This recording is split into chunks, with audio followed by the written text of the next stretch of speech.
tanto te morís de espanto y casi miras como distinguido.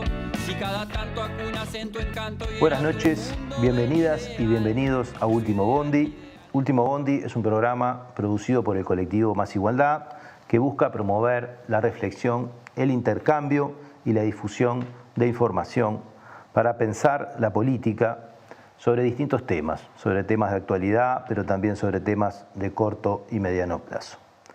El tema que vamos a abordar hoy tiene mucha historia y se inscribe en este ciclo de programas sobre la política en contextos de la Ley de Urgente Consideración y lo vamos a titular El acceso a la tierra en contexto de la LUC.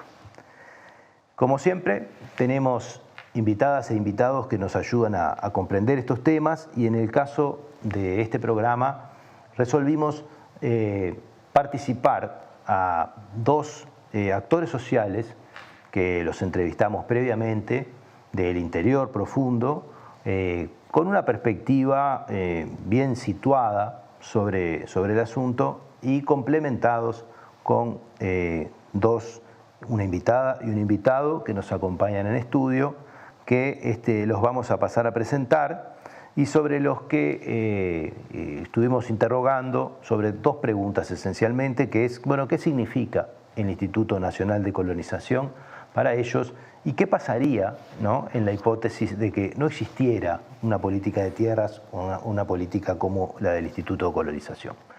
Nos acompañan hoy Karina Blanc Chavela, colona, productora del departamento de Paysandú, Nelson Sena, productor y gremialista rural del departamento de Flores, y acá en estudio nos acompaña Jacqueline Gómez, que es ingeniera agrónoma, expresidenta del Instituto Nacional de Colonización, que también fue asesora en desarrollo rural en el Ministerio de Ganadería, Agricultura y Pesca y que hace años que es docente universitaria.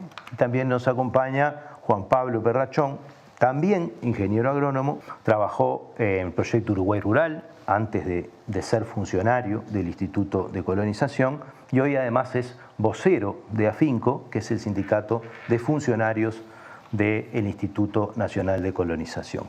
Y comenzamos este bloque con esta pregunta que decíamos y les vamos a pedir una brevísima reflexión a los dos invitados que están en estudio sobre, bueno, qué representa en una frase, ¿no?, en un pensamiento el Instituto Nacional de Colonización. Bueno, en una frase es difícil, pero el instituto es la herramienta que permite que la producción familiar y los asalariados rurales puedan proyectarse en la tierra y realmente vivir y trabajar en el lugar donde eligieron y eligieron construir su vida y su proyecto productivo.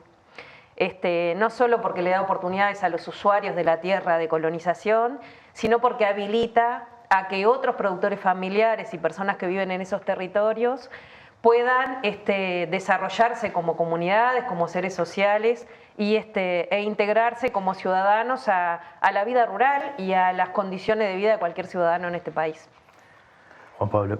Sí, yo creo que la importancia del instituto tiene justamente todas esas dimensiones, ¿no? La productiva, la económica, la social, incluso la cultural, es decir, la preservación de la cultura rural depende de que la gente que tiene vocación de vivir en el medio rural y a su vez sabe producir y quiere vivir de eso, pueda hacerlo y pueda después generar cosas como, yo qué sé, mañanita no te apures que el silencio está quietito.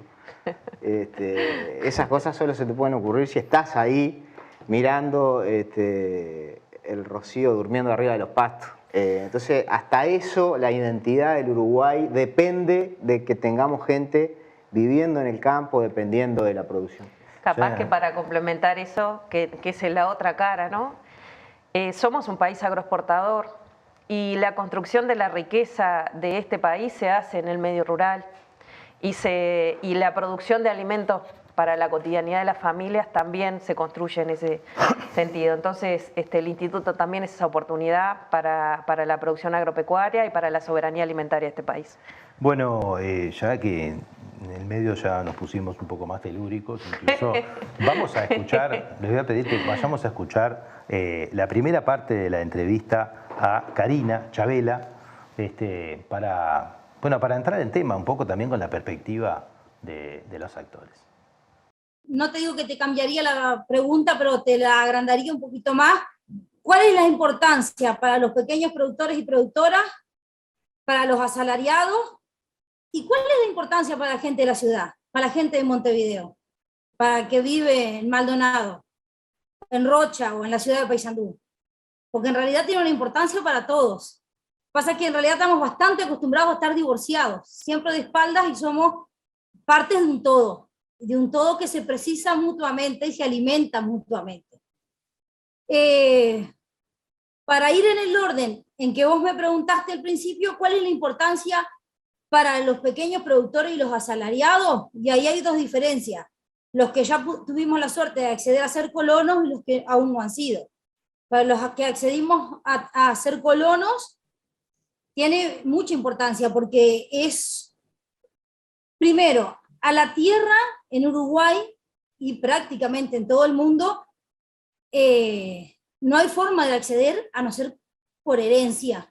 O sea, los que no tenemos herencia, los que no tenemos un gran capital, no hay forma de acceder a la tierra, a no ser que haya una política pública de tierras, como en Uruguay es el Instituto Nacional de Colonización, y en otros países hay otras políticas. En Francia hay políticas de tierra, en Brasil, más desarrolladas, menos desarrolladas, pero en toda parte del mundo hay. Para nosotros es muy importante porque no solamente accedemos a un trabajo, a una fuente laboral, sino que además solucionamos el tema de la vivienda. Ahora que está tan en boga eso de sacarle del Instituto de Colonización para hacer casas, para solucionar el tema de los asentamientos, provocamos que muchos asalariados o pequeños productores no tengan la posibilidad de acceder a tierra que también les soluciona el tema de vivienda, y entonces esas personas ¿a dónde van a ir? A engrosar los cinturones de miseria de la ciudad en un asentamiento. Entonces es una cosa que el perro se corre la propia cola y no se soluciona, no se termina solucionando.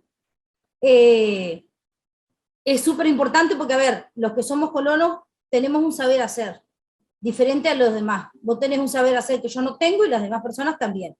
Pero tenemos un saber hacer bastante original, no es mejor que ninguno, pero que no se aprende en la universidad. Yo sé despezuñar ovejas, por ejemplo, y siempre lo pongo como ejemplo.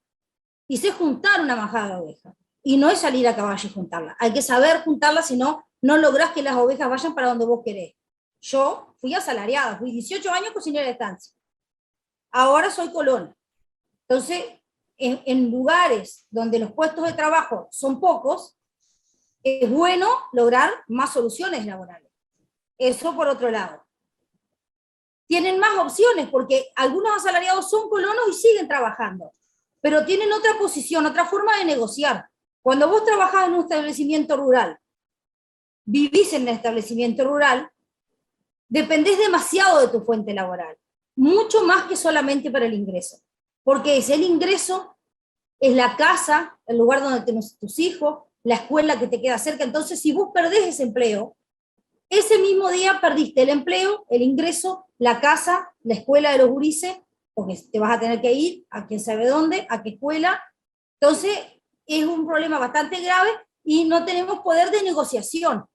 Cuando vos tenés animales, tenés los huevos en distinta canasta, entonces además de ser asalariado, tenés animales en un campo de colonización, tenés otro poder de negociación, porque tenés otro recurso. Acá en la colonia nuestra pasó un integrante de un grupo vecino, se queda de golpe sin trabajo.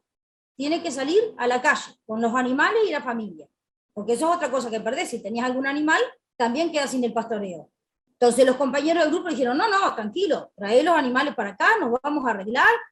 Él tenía una vivienda de Medellín, por suerte, algunos no la teníamos.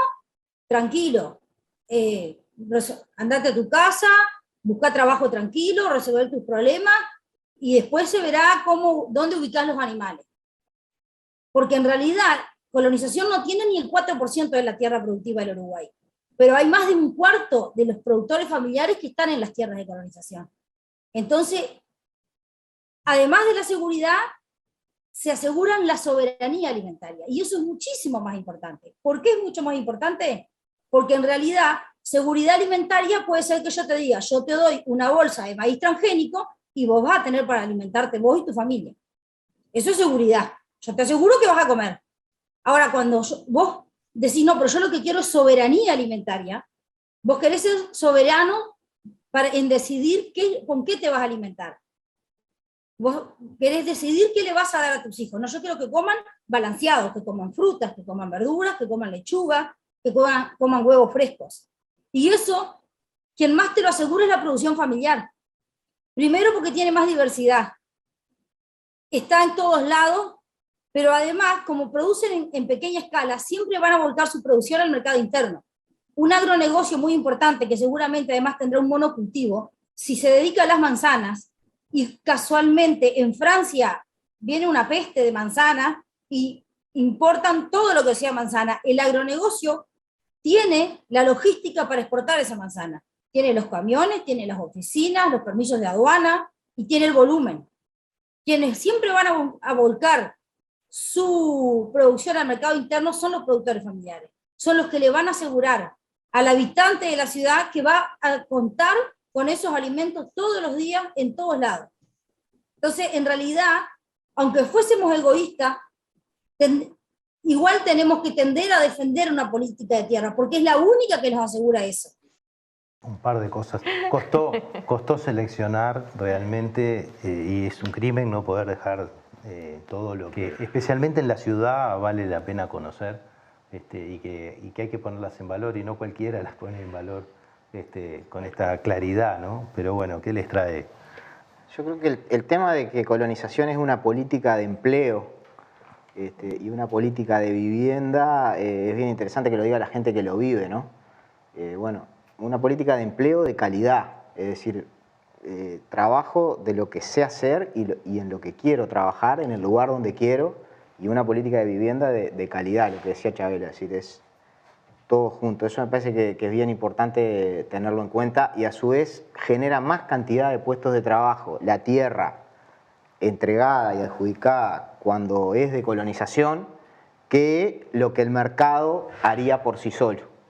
Porque bueno, justamente el instituto tiene la posibilidad de direccionar hacia determinados rubros por las inversiones que hace, por los tamaños de las parcelas, por los lugares donde compra, porque estudia la demanda, que la forma en que el mercado decide qué producir y dónde producir. Entonces eso genera más fuentes de trabajo para un mismo potencialidad de recursos.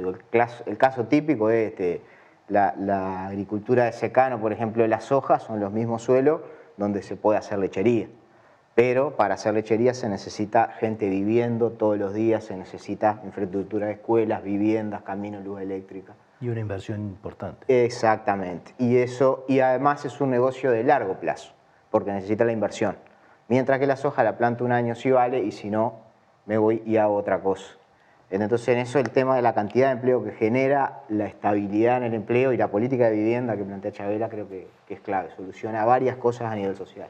A mí me parece que Chabela siempre, o sea, que hace una mirada territorial, ¿no? Que trasciende al Instituto de Colonización, porque en realidad me parece que nosotros cuando miramos el medio rural y cuando hemos trabajado en el medio rural, todo lo que planteaba Juan Pablo del acceso de la vivienda, la electrificación rural, las políticas públicas, la caminería, los servicios, la salud, son cosas que llegan al territorio y en la medida que el Instituto de Colonización llega con su infraestructura, con la infraestructura necesaria para producir, con las familias, con las inversiones, también llega a ese territorio las otras políticas públicas que se llevan adelante a nivel nacional, porque se promueve desde la institucionalidad esa llegada. Y eso, esa mirada territorial que trasciende, digamos, ella dice, bueno, siendo egoístas, no solo para los que accedieron a la tierra, sino para los otros que están en el entorno, también el impacto de colonización es fundamental para mejorar su propia calidad de vida y las condiciones de redes sociales que construís en un territorio. Hay un efecto, ¿no? de desarrollo local. Hay un efecto de desarrollo local.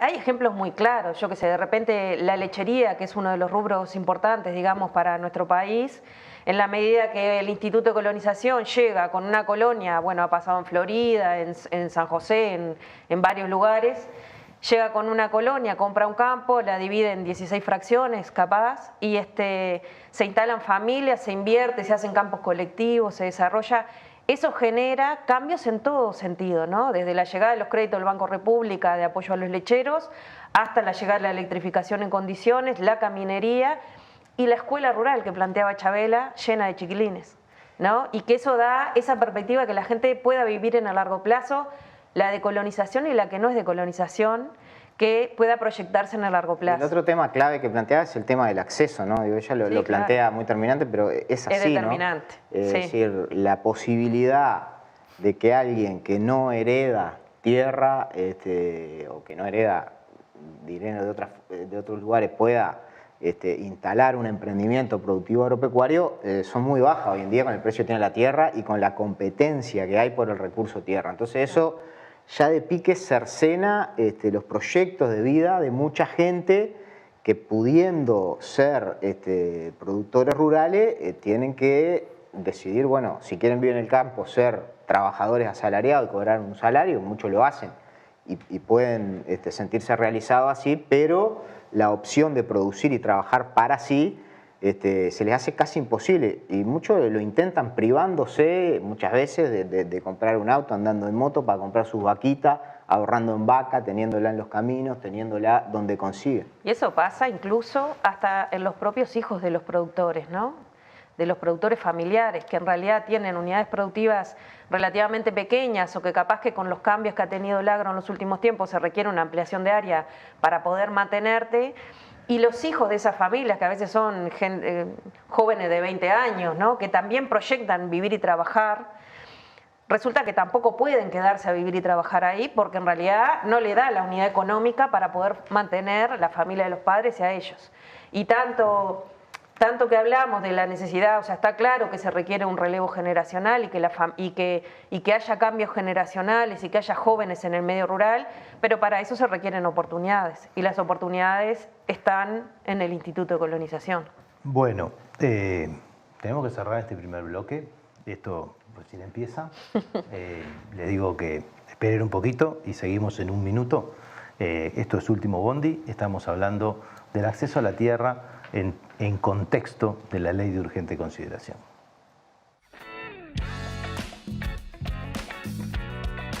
Da vuelta, ahí, tan. Es un honor formar parte de Caras y Caretas TV, donde hay lugar para todo tipo de contenido y también para el humor. ¡Sumate! ¿El periodismo es libre o es una farsa? Así lo decía Rodolfo Walsh. Apoyá el periodismo libre, apoyá Caras y Caretas. Necesitamos una comunicación en sintonía con tu sensibilidad, una comunicación alternativa a la que ofrecen los medios dominantes. Otras miradas, otras voces, otras personas, otras ideas. Todos tienen derecho a tener su voz.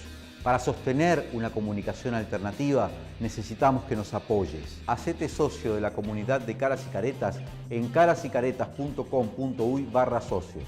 Haciéndote socio, estás ayudándonos a comunicar, estás ayudándonos a romper el blindaje.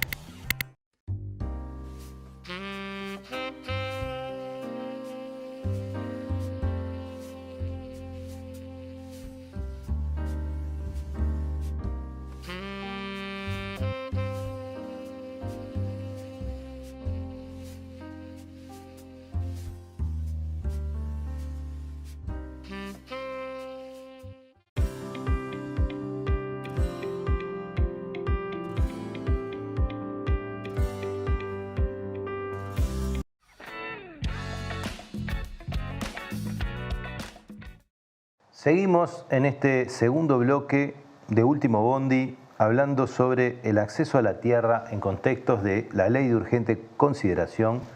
En el primer bloque estuvimos abordando en forma muy global y muy completa, o por lo menos con muchísimas dimensiones, en función de los aportes que nos hacía Chabela y ustedes, y se colaron ya un montón de temas que venían para el segundo y que tenían que ver un poco con la dimensión productiva del Instituto de Colonización, que es algo que ha estado muy en entredicho, que se ha puesto muy en entredicho por quienes lo critican o quienes no le han prestado la suficiente atención. Y yo les propuse y propongo empezar este segundo bloque escuchando a Nelson, que es la segunda entrevista que teníamos, porque creo que arranca un poco por ahí, que me parece que podemos comentar después sobre los aportes que él hacía. Así que vamos a escuchar y a ver a Nelson y sus aportes. Yo, como productor, no soy colono, pero sí en la sociedad de fomento donde yo soy dirigente y soy socio y productor de ella, nuestra sociedad sí es colono. Y capaz que el enfoque mío, si a ustedes les parece correcto, les parece bien, viene del punto de vista de los aspectos productivos de las sociedades, de colonos y de productores. Es decir, cuando las sociedades de fomento o grupos de productores se transforman en colonos. La institución a la cual yo pertenezco y la coordinadora de instituciones a las que nosotros pertenecemos, las coordinadoras de campos de recría y todo eso, tiene que ver con una modalidad que es motivo de orgullo para los colonos que son integrantes de sociedades de fomento que a su vez llevan adelante esta modalidad. ¿Por qué enfocarlo de esa manera? Bueno, el Instituto de Colonización también en esto fue determinante. Sobre fines de la década del 70, aparecieron en el Uruguay los primeros campos de recría o campos de pastoreo de las sociedades de fomento en predios del Instituto de Colonización. Mucho más adelante, y trabajando sobre cuestiones que tenían que ver con la escasez de la tierra para los productores, para el desarrollo, para darle la dimensión y el volumen productivo que se necesitaba con los avances tecnológicos y el desarrollo de la lechería en el Uruguay, fue necesario mejorar los campos de recría. En su momento se diagnosticaron aproximadamente 14 campos de recría, o campos de mejoramiento, o campos de pastoreo, que fueron imprescindibles y han sido necesarios para el desarrollo de la lechería y algunos aspectos también de la ganadería. Más al norte, nosotros estamos en la zona centro-sur, más al norte, esa asociación de productores más recientes, que son más bien del siglo XXI, esas asociaciones de productores en zonas de basalto liviano, ¿tá?, han generado otra modalidad de campos de recría o campos de pastoreo. Pero en el subsector donde yo de alguna manera estoy, el desarrollo de la lechería para el pequeño y mediano productor, ese productor que tiene entre 50, 70, 100 hectáreas, con índices CONIAC que andan por encima de los 150 en términos generales en esta zona, resultó imprescindible. ¿Por qué? Porque la modalidad le permitía, mientras ese productor ordeñaba, hacía esa lactancia, las terneras de la aparición anterior, de ese tercio anterior, podían ir a campo de recría y mejorar. Allí hay todo un trabajo de lo que tiene que ver con la tecnificación y la intensificación de las estadías de esas terneras para el mejoramiento de primero de la calidad del producto y segundo, mejorar los tiempos. Porque están las sociedades de fomento atrás de eso. ¿Y por qué? Porque detrás de eso está el Instituto Nacional de Colonización. En esa cadena de pensamientos que tiene que ver con la capacidad del hombre de campo, de los técnicos, tiene que ver también el por qué es necesario e imprescindible el hecho de que haya tierras disponibles donde los productores la necesitan y donde el acceso a la tierra, que es un tema que se discute en el Uruguay desde hace, no sé, por lo menos 90 años. Por lo menos así, acá en la zona donde nosotros estamos, algunos viejos productores del principio del 30 y algo, antes de la creación del instituto en el 48, ya andaban con problemas de tierra. Y ya andaban discutiendo el por qué nos merecemos tener para mejorar nuestras vidas, tener algunos pedazos más de tierra. Bueno, Clarito. sí, creo que, bueno, para los que no somos agrónomos, algunas cosas, y ustedes una tentación de que se vayan a meter justo en discusiones súper técnicas, pero me parece muy interesante, ya que queríamos hablar de lo productivo y de la dimensión productiva, de cómo estructura el mundo productivo, ¿no? Y cómo es una condición de posibilidad. Y en especial un poco esto que les decía hoy, porque se ha puesto, y está, por lo menos desde la perspectiva gubernamental, en entredicho esta viabilidad y se lo homologa muchas veces a las políticas asistenciales.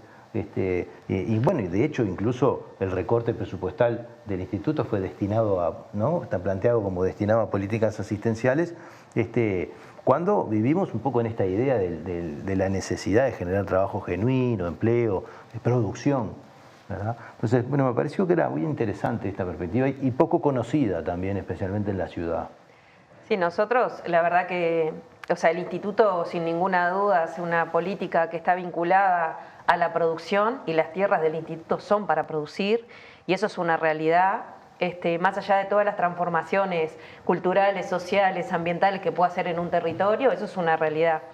Capaz que Nelson habla desde la perspectiva en la lechería, el instituto ha sido estratégico realmente y la verdad que las organizaciones lecheras en términos generales han hecho innovaciones importantes en accesos a la tierra y en forma de producir y en forma de organizarse para producir, que son los campos de recría, que es iniciativa también de las propias organizaciones, los propios productores lecheros, los campos de vaquillona, los campos de forraje, o sea, buscar alternativas que les permitan crecer en superficie, ¿no? Pero no directamente en su predio. No sé si eso se entiende. Entonces, el instituto ha cumplido un rol fundamental en ese escenario y ha dado viabilidad a un número importante de productores lecheros, sobre todo los de menor escala productiva, con estas innovaciones que son mérito del instituto porque tiene las tierras, pero sin ninguna duda la creatividad y del trabajo de las organizaciones. En la lechería en particular, el 50% de los productores lecheros son arrendatarios, ¿no? Entonces, la estabilidad en poder proyectarse en un sistema productivo que tiene una inversión alta por hectárea requiere que vos puedas estar en esa tierra y no estar dependiendo de cuánto vale el arrendamiento y a ver si te arriendan las tierras en vez de hacer la lechería, hacer soja, ¿no? Entonces, el instituto les da esa estabilidad y los datos lo muestran con mucha claridad. Las encuestas que hace el INALE hizo en el 2014, donde mostró que los estratos más de productores de menor tamaño se mantenían fundamentalmente en las tierras de colonización. Y por el otro lado, en las encuestas ahora, que la última que realizó en el 2019, donde hizo un trabajo específico para colonización y separó, digamos, muestreó los colonos de una forma estadística, nosotros podemos ver que los colonos están en todos los estratos de producción de leche, ¿no? Desde el más pequeño hasta el más grande de los estratos que hace el INALE. O sea, y que en realidad, y en los dos estratos del medio, el 2 y el 3, tiene un peso importante las tierras arrendadas en colonización. Del 48% al 31% de la superficie arrendada es de colonización en esos estratos. Y esos son familias que viven y trabajan en el medio rural, son familias que generan todo ese movimiento económico que hablábamos hoy y que explicaba Chabela también, y son los motores también de esa economía local que permite la generación de otros puestos de trabajo, el trabajo propio en el predio, ¿no? Pero la generación de puestos de trabajo, el desarrollo de la cuenca lechera, la llegada de la línea de leche, la llegada de los camiones, la llegada de los asalariados para el trabajo, las tareas de campo. En cuanto a la productividad de los datos del censo del 2011, que se preguntó a los productores si eran o no colonos y que toma datos, por ejemplo, productividad de leche, la productividad es más o menos la misma que el promedio nacional. Es decir, los productores que arriendan tierra del instituto son los mismos productores que o son propietarios o arriendan tierras a los privados. Sí. No hay diferencias de productividad. Sí mejora la eficiencia y hace que puedan obtener más ingresos con menos tierra estos proyectos colectivos que hay en la lechería, hay en la ganadería. Sí.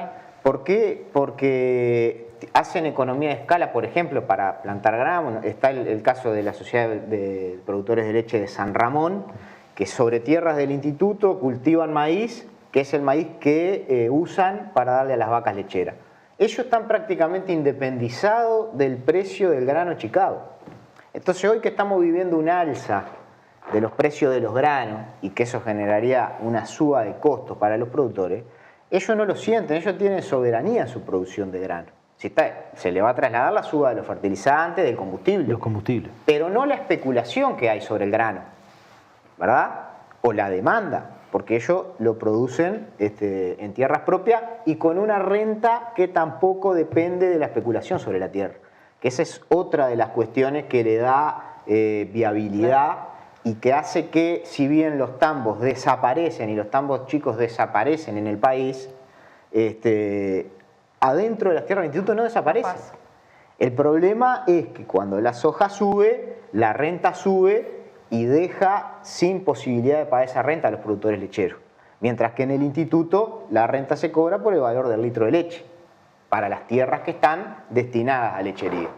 Entonces eso hace que no queden fuera del negocio, ¿verdad? Como sí pasa con las tierras privadas que arriendan o en el caso de los propietarios, incluso pasan en la familia, ¿no? Que le arriendan a algún hermano, pero le piden la misma plata que podría pagar el tipo que le ofrece para plantar soja, ¿no? Entonces eso desplaza y eso genera lo que decíamos hoy, que haya rubros que son más generadores de mano de obra a nivel primario, más generadores de mano de obra a nivel de la cadena agroindustrial, ¿no? Porque la agricultura de secano se exporta en su gran mayoría sin procesar, mientras que la lechería se exporta en su gran mayoría procesada, ¿verdad? Entonces tenemos en las ciudades también más generación de fuentes de trabajo.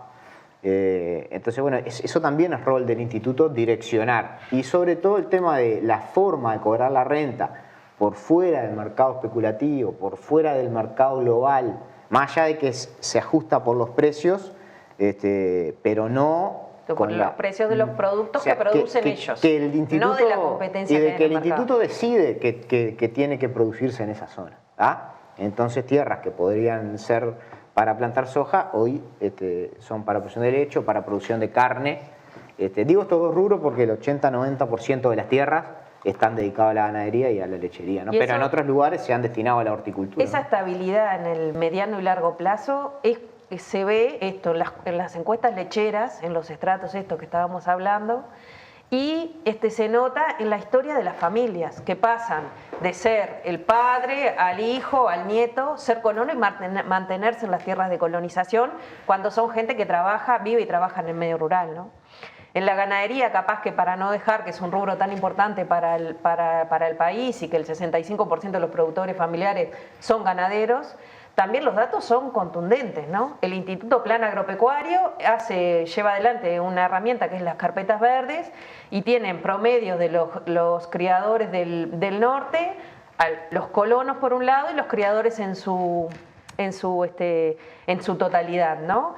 Y para los ejercicios que ha evaluado, el 18 y el 19, el Producto Bruto por hectárea es igual para esos, tanto para los colonos, para la globalidad de los productores, ¿no? Incluso el ingreso de capital, o sea, la plata que les queda después que pagaron todo, es mayor en los colonos, por esto que también hablaba Juan Pablo, de la posibilidad de incorporar su trabajo, de desarrollar de otras formas la producción. El ingreso de capital por hectárea es mayor en los colonos que en el resto de los productores ganaderos y los datos están y son datos técnicos de instituciones públicas que hacen un trabajo con una metodología totalmente definida, ¿no? Tenemos que cerrar el segundo bloque. Realmente es muy impresionante. Es muy impresionante la diferencia, la oportunidad de comprender, ¿no? Y la necesidad de explicar, ¿no? Con información distinta a la simpleza con la que se ha presentado este tema de trasladar asistencia del campo a asistencia a la ciudad, desarmar el Instituto de Colonización para financiar viviendas de emergencia, que además cuando uno hace la cuenta, los que nos dedicamos a cuestiones sociales, No alcanza. No da para el 1%. O sea que en realidad lo único que, No va a cambiar la aguja. lo único que muestra esto es una visión muy pobre, ¿no? Y muy miope sobre el papel del instituto o la representación de otros intereses. Sí, sesgada hacia el instituto. Sí, efectivamente quieren otra cosa, ¿no? Quieren otro modelo y no les interesa conservar esto. Pero ¿Quiénes son los usuarios de la tierra, no? ¿Quiénes son los dueños de la tierra y quiénes tienen el derecho? ¿Y quién serían? Porque esa es la pregunta que nos hacemos siempre al final del programa, pero va a quedar para el próximo bloque. ¿Quiénes serán los beneficiarios de las transformaciones que se están planteando? Pero eso lo vamos a ver en el tercer bloque de Último Bondi. Ya volvemos.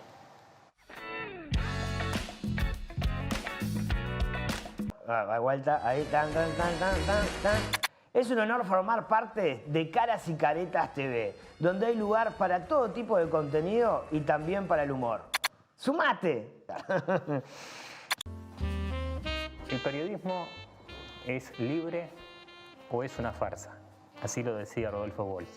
Apoyá el periodismo libre. Apoyá Caras y Caretas. Necesitamos una comunicación en sintonía con tu sensibilidad, una comunicación alternativa a la que ofrecen los medios dominantes. Otras miradas, otras voces, otras personas, otras ideas. Todos tienen derecho a tener su voz. Para sostener una comunicación alternativa necesitamos que nos apoyes. Hacete socio de la comunidad de Caras y Caretas en carasycaretas.com.uy/socio. Haciéndote socio, estás ayudándonos a comunicar, estás ayudándonos a romper el blindaje.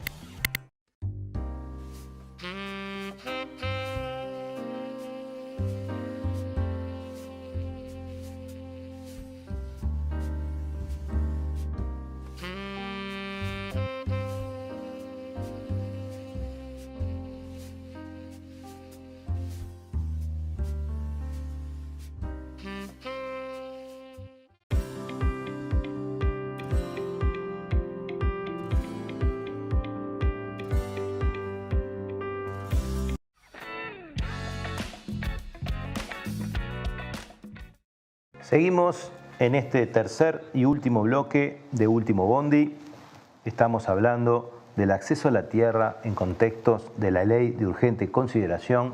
Nos toca ahora traer dos pedacitos más de las entrevistas a los actores sociales, ¿no? A Chabela y a Nelson, que las vamos a escuchar en ese orden y que las vamos a comentar. Y en la parte en que nos responden sobre esta hipótesis, esta pregunta que nosotros le hacíamos, que es, bueno, ¿qué pasaría si no estuviera el Instituto de Colonización, ¿no? ¿Cómo sería imaginable, qué imaginamos en el futuro si no estuviera el Instituto de Colonización? Escuchamos en primera instancia a Chabela. ¿Cómo podrían desempeñarse de una manera o de otra los pequeños y medianos productores y dentro de ellos, bueno, un poco todo esto que venís desarrollando, la posibilidad de producción de determinado tipo que realmente es buena para nuestro consumo, ¿no? Incorporando ya la dimensión del consumo nacional, si no tuviéramos, si no tenemos, si nos quedamos sin una política de acceso a la tierra? Y bueno, es como que vos le digas a un panadero que haga pan sin harina. Es muy difícil. Pero yo en realidad cumplo una función que en realidad no solamente me sirve a mí y a mi familia, sino que le sirve a toda la sociedad uruguaya y al Estado como Estado. ¿Qué sucedería si no tuviésemos esa política de tierra, si no tuviésemos tierra? Bueno, no existirían. O sea, no me imagino una forma. Habría muy pocos, o sea, no existirían. Y algunos hay, sí, siempre hay excepciones que confirman la regla. Pero además irían a competir por las escasas viviendas que hay en la ciudad. Eso también sería un problema grave. Con la caída de esas políticas también va a caer la sostenibilidad de los productores familiares, que como bien vos decías, que son buena parte usuarios de estas políticas públicas, y por ende el tipo de producción que hace la producción familiar, y desde ese punto de vista, por lo menos la soberanía alimentaria estaría bastante en cuestión, ¿no? Sí, sin duda, la soberanía alimentaria, al haber más productores familiares en la tierra, hay más niños, por tanto se siguen ocupando las escuelas, hay más trabajo para los maestros, hay liceos, hay escuelas agrarias, se traen servicios como la luz eléctrica. A ver, es como la construcción, ¿viste que dicen mueve todo? Bueno, Exacto. termina moviendo todo, no en vano son la producción primaria. Pero aparte, en realidad, en las producciones, digo, están las estadísticas, yo no las recuerdo de memoria, pero en una gran extensión de campo, o sea, un propietario de una gran área, tiene 10 veces menos personas trabajando por hectárea que los pequeños productores. Entonces, al Estado como Estado, a todo, nos sirve mucho más, porque hay más gente trabajando, más aportes a BPS, más consumo, más IVA, y con esos recursos que se pagan los maestros, los profesores, la policía, los hospitales, o sea, todos aportamos. Entonces, en realidad, sería una debacle, porque se perdería un montón de puestos de trabajo y un montón de casas, de habitaciones, de soluciones habitacionales. Eso en primera instancia. Y después todo lo que vendría de atrás de eso. Bueno, sigue muy elocuente Chabela en sus respuestas, no sé. Muy gráfica también. Muy ¿no? gráfica, bien, porque eso es lo que precisamos, comunicar. Bueno, sí, que... el ejemplo del trigo y el panadero Sí. es tal cual. Evidentemente, como ella dijo, hay asociaciones, la gente busca hacer realidad sus sueños, arrienda la tierra al precio que le piden cuando puede y quiere establecerse. Ahora, el tema es que, claro, el otro día yo hablaba con un aspirante a colono que había quedado segundo en una lista y había salido una fracción muy parecida, ¿no? Y bueno, la idea era usar el mismo llamado porque lo llamé para ver si todavía tenía intenciones. Y él era un tambero, trabajador de la lechería, que había logrado comprarse 10 vacas, seguro. Un trabajador asalariado que trabajaba en un tambo, pero se había comprado 10 vacas. ¿tá? Entonces había logrado alquilar 8 hectáreas con vivienda. Le cobraban $500 la hectárea. Entonces él se levanta a ordeñar las vacas del patrón y después va a ordeñar sus vacas, hace su queso. Pero tenía ese arrendamiento a $500 la hectárea, ¿no? De 8 hectáreas esa chacrita. Y bueno, nosotros se había presentado para una fracción de 30 hectáreas, donde el instituto le va a cobrar entre 80 y $100 la hectárea. Entonces, eso es lo que a él le da después la posibilidad de dejar, si quiere, el trabajo asalariado, de capitalizarse, de crecer y de asentarse. Mientras que lo otro, ahora que es joven, capaz que lo puede hacer, pero dentro de unos años esa doble jornada laboral y también para toda la familia, evidentemente se le va complicando. Lo mismo que los trabajadores de la ganadería que hacen eso. Entonces, cuando se deja de financiar el instituto, toda esa gente deja de poder tener la posibilidad, como decía Chabela, de proyectarse en ese trabajo. Sí, yo creo muy cortito, así podemos escuchar a Nelson y después seguimos. Que los cambios en el instituto a veces son más sutiles, no el que deje de existir el instituto, sino que el mecanismo ha sido bastante más sutil. Y creo que un cambio importante que lleva y conduce a eso mismo que planteaba Chabela es el cambio del perfil del colono, ¿no? ¿Quién es el que accede a la tierra y quién es el que se queda en la tierra, ¿no? Si sos un trabajador rural, como el ejemplo que ponía, un asalariado rural, que el ejemplo que ponía Juan Pablo, o si es en realidad alguien con capital que al otro día va a poder poblar ese campo y va a poder después incluso no vivir ni trabajar. Y ese es un cambio que se establece hoy en la Ley de Urgente Consideración y es un mecanismo que también lleva a esta desaparición del instituto como política pública para estos sectores, ¿no?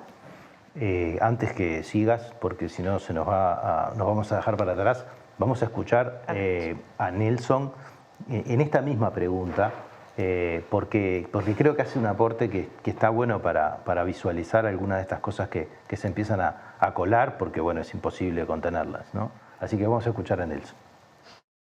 La pregunta en el fondo es posible que el sector social, como quien dice, que está involucrado en este tipo de producción, se pueda arreglar por sí solo comprando la tierra que precisa en el mercado? Eso es imposible. A ver, lo que yo trataba de explicar es, los actores políticos y sociales en el otro siglo trataron de hacer cosas para que muchos productores accedieran a la tierra. Después evolucionó eso y en el 48 se funda, se crea el instituto. Al precio de mercado, hoy por hoy, según las tierras y el índice y los lugares y bueno, todas las mejoras, un joven productor con experiencia, de eso que nosotros siempre requerimos en Uruguay, joven con experiencia, productor que tenga vacas y que precise 80, 100 hectáreas a un promedio de 5 a 6 mil dólares la hectárea, precisaría para 100 hectáreas, la cuenta es fácil, vas a armar el tambo, las pasturas, alambrados, la casa, las aguadas, qué sé yo, y estamos hablando de $1.000.000, y si capaz me quedo corto. Para producir lo imprescindible de este país, es decir, siempre hablo del área lechera, en este caso porque es lo que más conozco, pero en el área ganadera también lo sé y tiene que ver también con eso.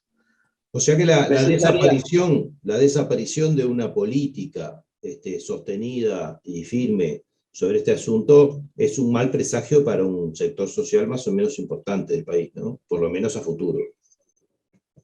Yo te diría un poco más que eso. Ideológicamente se acerca al desprecio por el trabajador rural, por el pobre, el trabajador productor pobre que quiere acceder para vivir de su conocimiento y de su energía. Es un desprecio ideológico sacarle esa herramienta a un aspirante a colono, a un productor.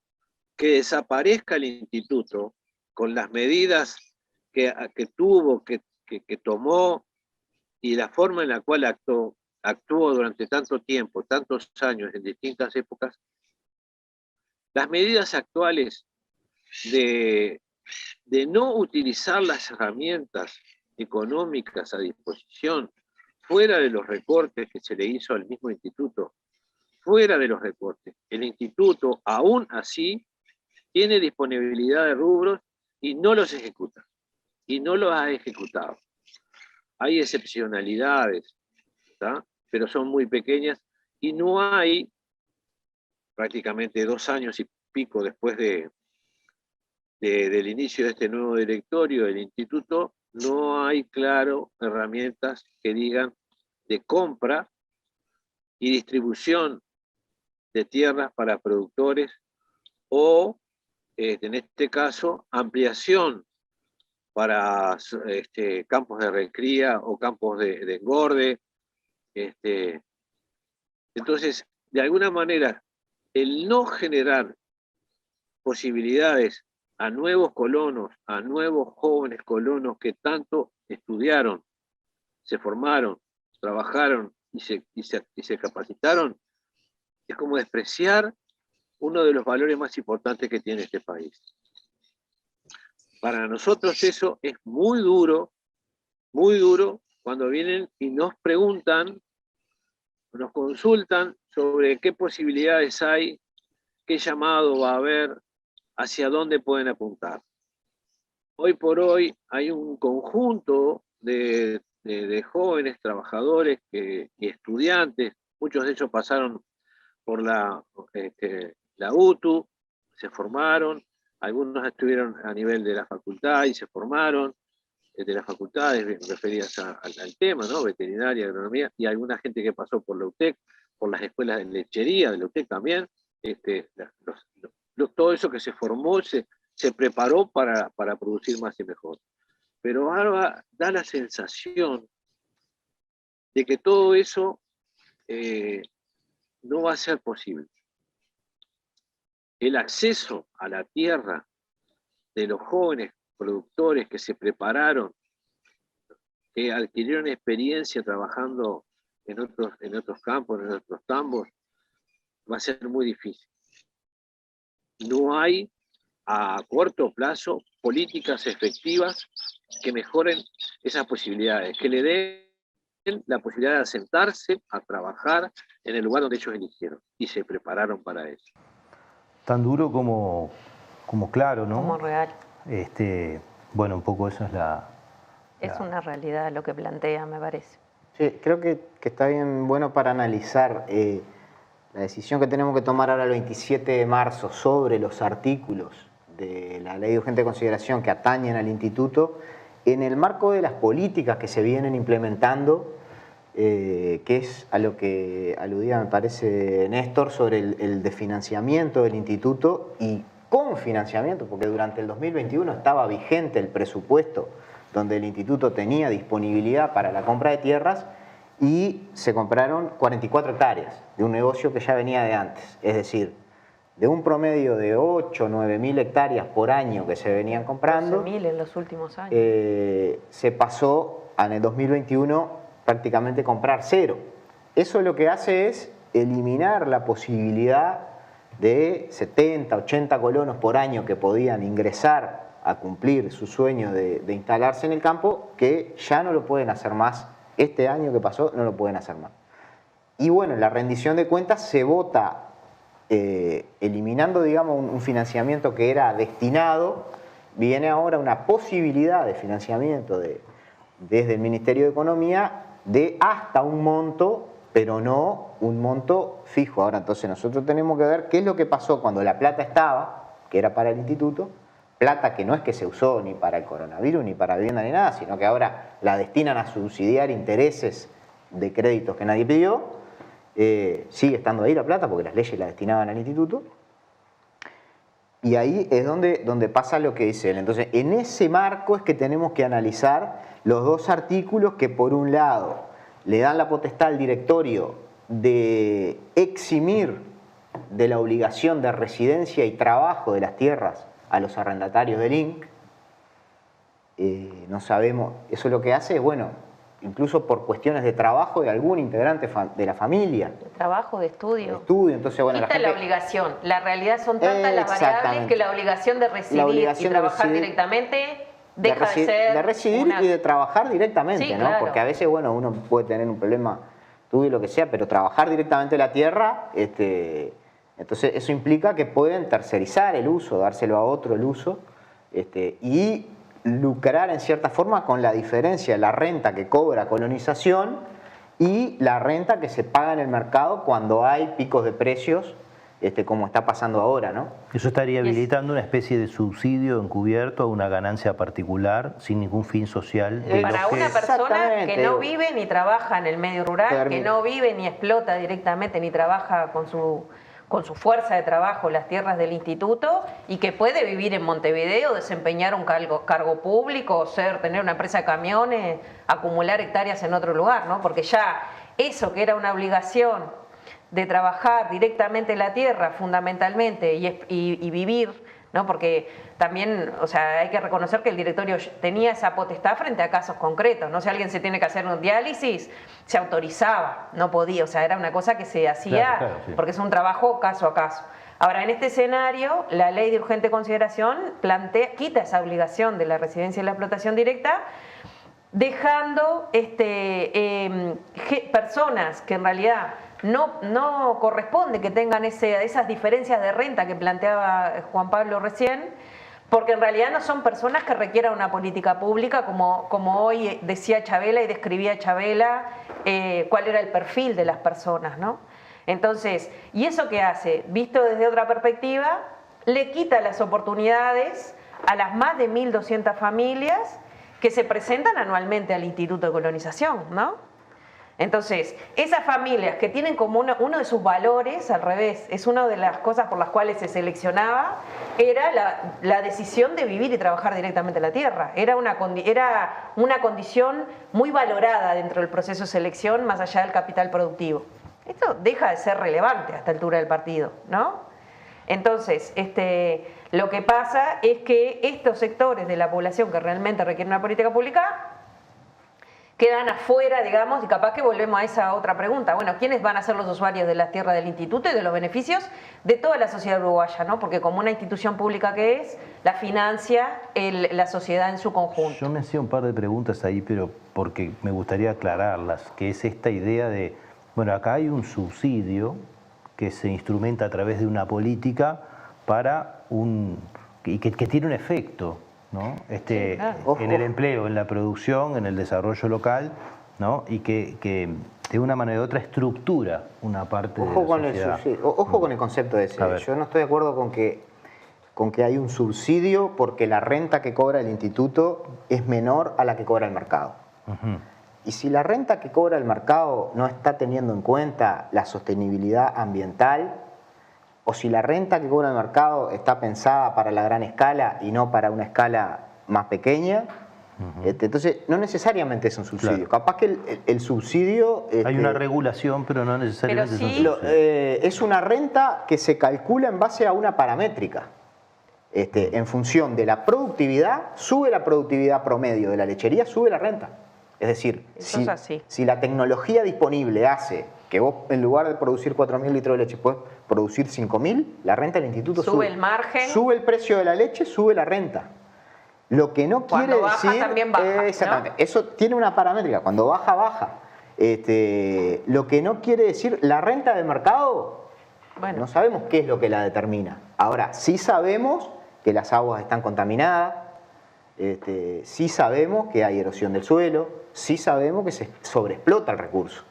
Lo que entonces, sí, Juan Pablo, es una política por eso permite. diferenciada Por para eso. un sector. Pero ¿no? el concepto Porque, de subsidio, exactamente. o sea, lo que esa lógica de pensar que la renta tiene que ver con el valor de la producción y el margen que le queda, ese rubro que gestiona, está pensada como una política para la producción familiar y los y asalariados para que la rurales. gente pueda vivir de la producción Pueda y tener un vivir ingreso. y mantenerse en el medio rural y mantenerse en los territorios de la producción Bueno, familiar. pero quitar la condición de vivir de esto y de vivir en y de la tierra habilita la posibilidad de que ahí que haya cualquiera. un margen diferencial de renta apropiada por parte de un Exactamente. privado Eso que es estaría así. simplemente haciendo negocio, especulando Eso con es el así. valor de la tierra. En un trabajo en Montevideo, siendo ¿No? acá... Y eso sería aprovecharse de una política diferencial que tiene un montón de objetivos sociales y productivos, y me parece muy importante poner los productivos adelante, porque muchas veces se ha dicho que no son productivos, y desde ahí es que donde viene esta idea de desplazar, ¿no?, los fondos del Instituto de Colonización hacia los asentamientos de la capital, por decirlo de alguna manera, de esta idea de que eso no es productivo, y bueno, creo que está bastante problematizado. Y existe esta posibilidad a partir de esta innovación. Claro, eso le da la posibilidad al directorio de no obligar, con determinado requisito, de que no esté más obligado a recibir y trabajar directamente el predio. Entonces ahí deja de tener el sentido original de la política, que es poblar la campaña. Que establece la ley del 48, ¿no? Que establece la ley del 48, Que reivindicaron las organizaciones. No, seguro, y que se votó incluso en el 2007 pero que además a instancia hace viable la lechería en el Uruguay. Exactamente, y es un tipo, una forma de entender la vida rural. Porque, a ver, nadie está diciendo acá que una explotación agropecuaria no pueda producir y tener niveles de productividad altos cuando el gerente o el productor, llamémosle, vive a 200 kilómetros o vive en la ciudad. Claro, la productividad puede seguir estando ahí. Contrata un buen capataz, o terceriza, un administrador, pero no tiene nada que ver con la política pública. Claro. Exactamente, no tiene que ver con la política pública de poblamiento de la campaña y de tierra para el que la trabaja, es decir, para el que quiere vivir y trabajar en el campo, como hablábamos hoy, porque el otro que va a estar ahí va a ser un asalariado. Y ahí capaz que, porque eso me parece que hay que tenerlo claro, que, o sea, el país tiene 16 millones de hectáreas y el instituto tiene 600.000 hectáreas afectadas a la ley, ¿no? Y hoy cuando Chabela decía la importancia para los productores familiares que tienen 2,5 millones de hectáreas más o menos, ¿no?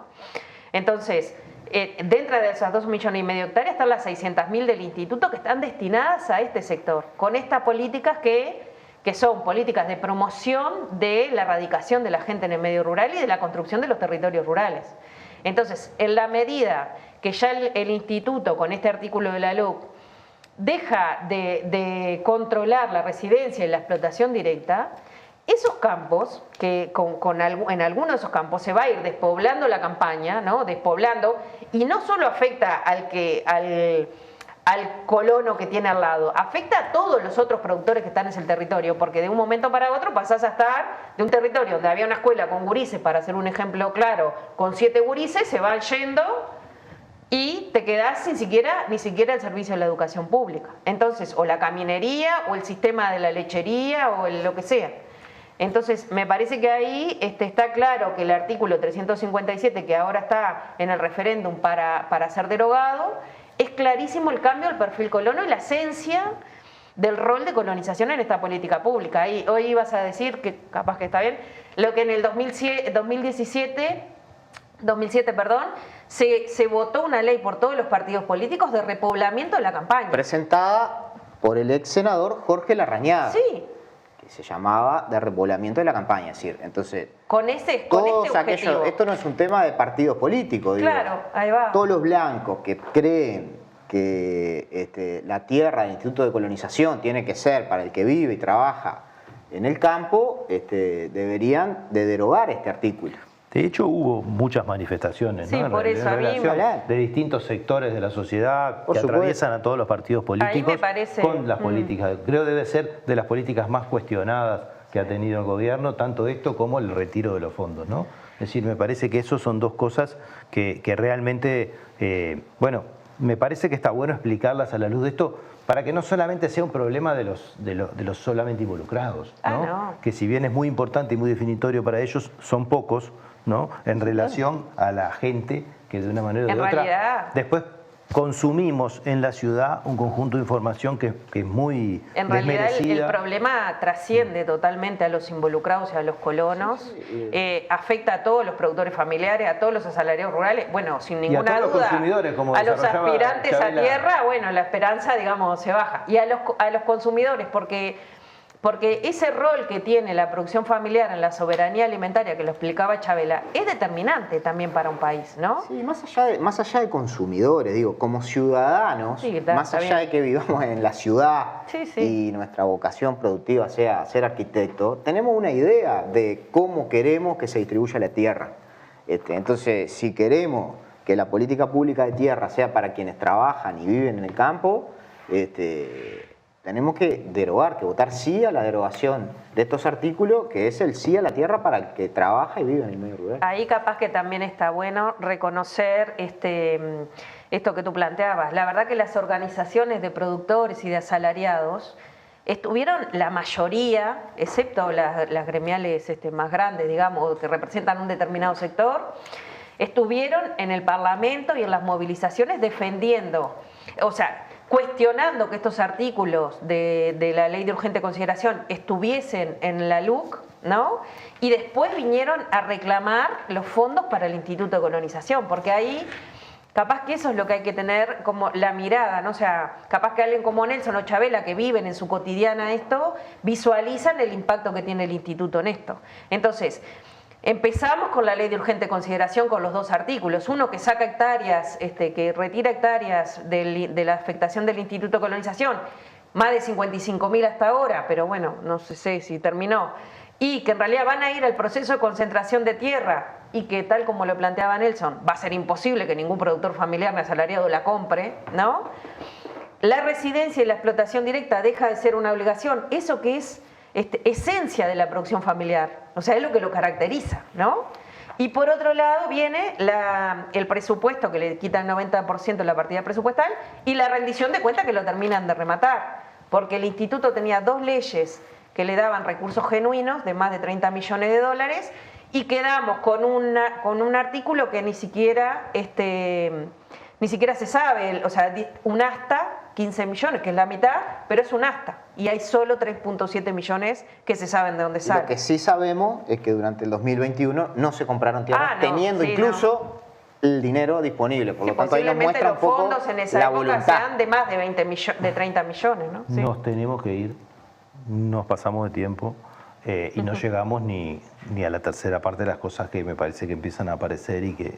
O sea que los vamos a tener que volver a invitar después con tiempo y bueno, capaz que hacemos un esfuerzo y logramos que se integren más actores para esta discusión, porque la verdad que es muy necesaria y muy esclarecedora de este problema. O sea, creo que como uno consume este problema habitualmente en la comunicación mediática en general, no tiene nada que ver con las distintas aristas y las cosas que se ponen en juego, ¿no? Creo que hay mucha riqueza y muchas ideas a controvertir, ¿no? sobre este asunto, ¿no? Es decir, presentar el Instituto de Colonización como, ¿no? como les decía hoy, como una política asistencial que no determina, ¿no? este tipo de cosas, no plantear este tema de la propiedad de la tierra como un asunto, ¿no? Bueno, es ignorar incluso la historia, ¿no? Creo que Nelson traía mucho de esto de dónde venía la lucha todo por esto, la tierra, la lucha por la tierra ancestral, ¿no? Un siglo antes se estaba discutiendo cómo hacer para que los pequeños y medianos productores pudieran acceder a la tierra. Es una discusión del primer, fascismo ya. En la rendición de cuentas se notó. En las mesas de desarrollo rural y las organizaciones de base llamaban en los territorios a los legisladores del departamento a que les dijesen por qué iban a votar sacarle los recursos al instituto, ¿no? Y bueno. Nos vamos. Bueno, terminaron sacando los recursos. Por eso vamos a votar sí para que el instituto siga funcionando y que siga manteniendo esa esencia de la población objetivo. Bueno, nos tenemos que ir. Esto es Último Bondi. Les proponemos seguir la semana próxima con el tratamiento de otros temas de igual interés y convocando, como siempre, a invitados e invitadas que nos den una mano a comprender la complejidad de la política y de la realidad social. Buenas noches.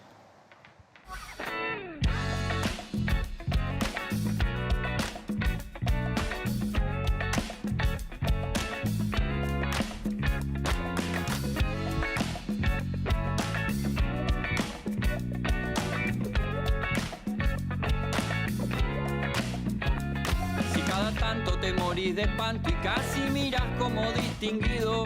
Si cada tanto acunas en tu encanto y era tu mundo el ideal. Y su ideal, mi ideal, el de aquel se puede mirar desde lo distinto. Si por las noches compartís el tinto con ese que piensas hoy.